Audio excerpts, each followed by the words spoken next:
All right, what's next? Well, what's next? What's next comes from Miriam Boutelle, who says, I read the news that John Lasseter was hired on to lead the animation division of Skydance. Ooh. I kind of have mixed feelings. On one hand, the reports I read suggested he acted pretty gross at Disney, and I'm glad he lost his job there. But on the other hand, as someone who was once straight up told by my boss, blank me or lose your job, I never read anything that made me feel like Lasseter should get a life sentence. Or I never read anything that made me feel like Lasseter should get a life sentence and never allowed to work again. I'm torn. What say you, John? Sort of following up the last question. Ooh, I know. And this is... we're delving into some edgy stuff this morning. Look, some stuff that, quite frankly, look, we're delving into some topics here that no matter what we say, half the people are going to hate us for whatever it is we say, and that's fine. I can live with that. Here's a little asterisk before I give my opinion on this. I revealed on my show a while ago, I was sexually abused as a child by somebody who was not a family member. That being said, my gender is male. As a male in our culture, while I am completely entitled to have a rational opinion, at the same time, there's always going to be a little bit of a blind spot in whatever opinion I can form, because I'm not a woman. I've not walked in those shoes. There's a part of that perspective that I will never be able to truly and fully properly understand. So please listen to anything I say in that light, understanding that. That being said, the whole John Lasseter thing really broke open with that Hollywood Reporter story that came out. So let's put this in context before we give any sort of opinions. This is what the Hollywood Reporter story had to say about the whole John Lasseter situation. The Hollywood Reporter story said this. It said, one longtime Pixar employee says Lasseter, who was well known for hugging employees and others in the entertainment community, was also known by insiders for grabbing, kissing, making comments about physical attributes. Another former insider remembers awkward encounters with Lasseter, who, like many in the industry do, liked to hug in meetings.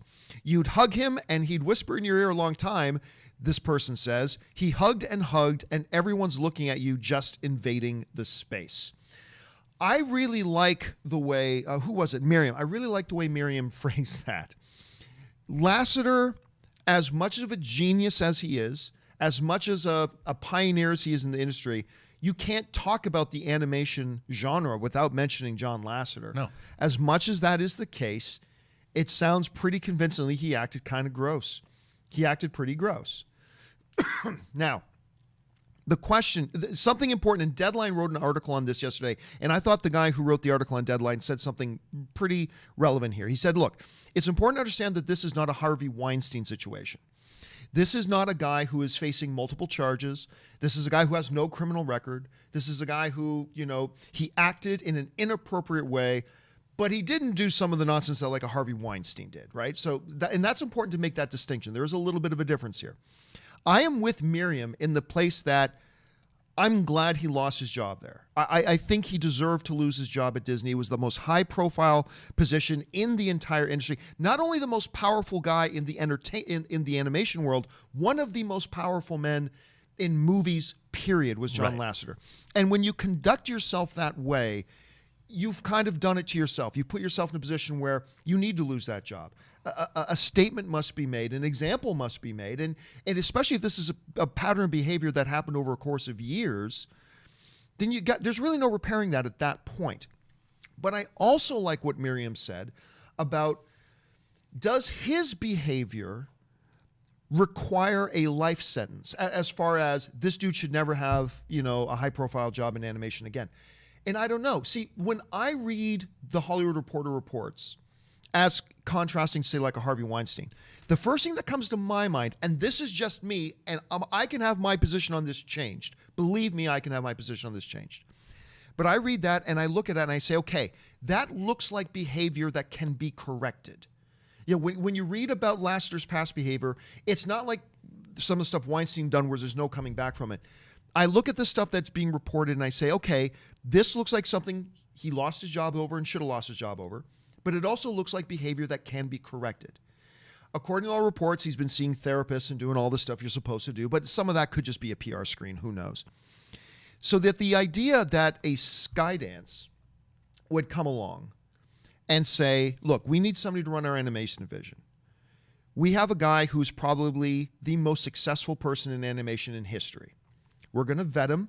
We're going to do our own internal investigation into it. We're going to see where he's at. And if a company like that then says, we are comfortable that he has corrected his behavior and we're willing to take a chance on him and move forward with this, I don't know that I have a major problem with that. The one thing that sticks out to me, and I've heard some critics say this and I got to agree with them, is that it seems like maybe he deserves a second chance. Maybe he can correct his behavior, but man, it's just a little too soon. And I've heard people making that argument, and I got to say, I don't have any retort for that argument. It's a valid point. It is pretty damn soon. I don't know. You look at this situation, Rob, what do you think? Well, I have military friends, both male and female veterans.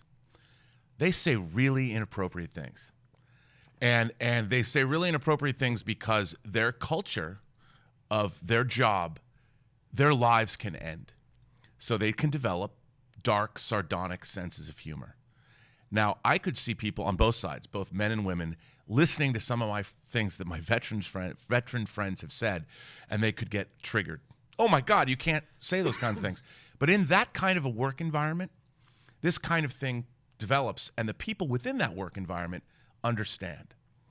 Now, that said, when you're working for a company, an animation company, where you're making family entertainment, I think that there's an expectation that everybody working in such an environment, men, women, young, old, whatever your sexual orientation is, religious beliefs, gender, whatever, you have an expectation of being treated a certain way. Right. In that environment. And you have a right to that and expectation. a right to that expectation. And if there is someone who is acting in an inappropriate manner or making you feel uncomfortable, it's not like you said, as you pointed out, it's not like John Lasseter was pulling the Harvey Weinstein going, unless you sleep with me, I'm going to do. I mean, John Lasseter, what, he hugged too much? He said a few inappropriate things. They're trying to make jokes. But if somebody felt uncomfortable in that environment and John Lasseter was making them feel uncomfortable, that's on John Lasseter. And I think that's why there's HR departments, and that's why things are dealt with. What it sounded like was this behavior was allowed to continue for a long time. That's one of the most disturbing parts of that whole story, is that it was allowed to continue unchecked for so long. Unchecked for so long, but maybe, John Lasseter is a guy that wore Aloha shirts every day to work. Maybe he just didn't know, and no one went and talked to him. Or if people are being uncomfortable, then you can't say that those people aren't feeling that way.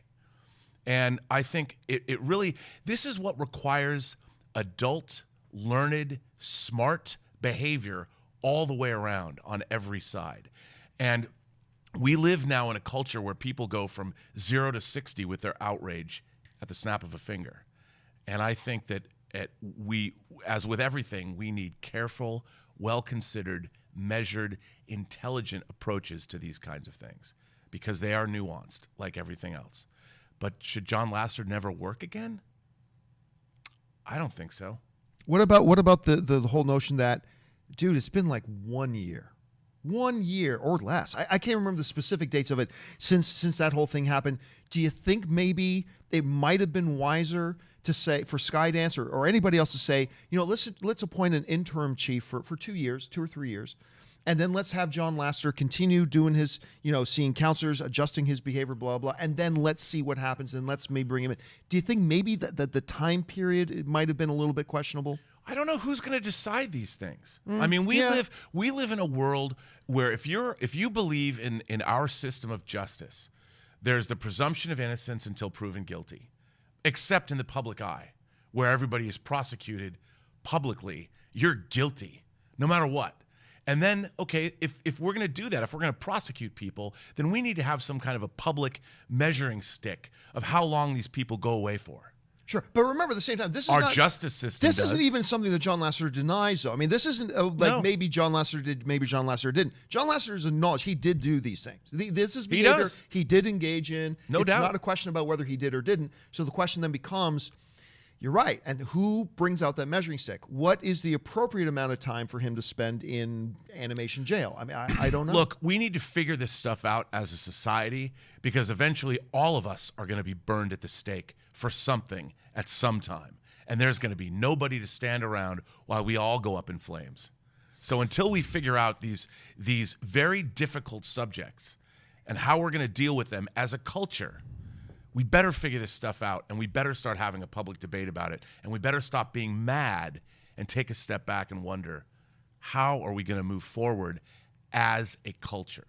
Well, I think the bottom line here, everybody, is, just don't act like a douchebag. How's that? Just don't act like a douchebag. That's Will Wheaton's. Will Wheaton has always said, "Don't be a dick."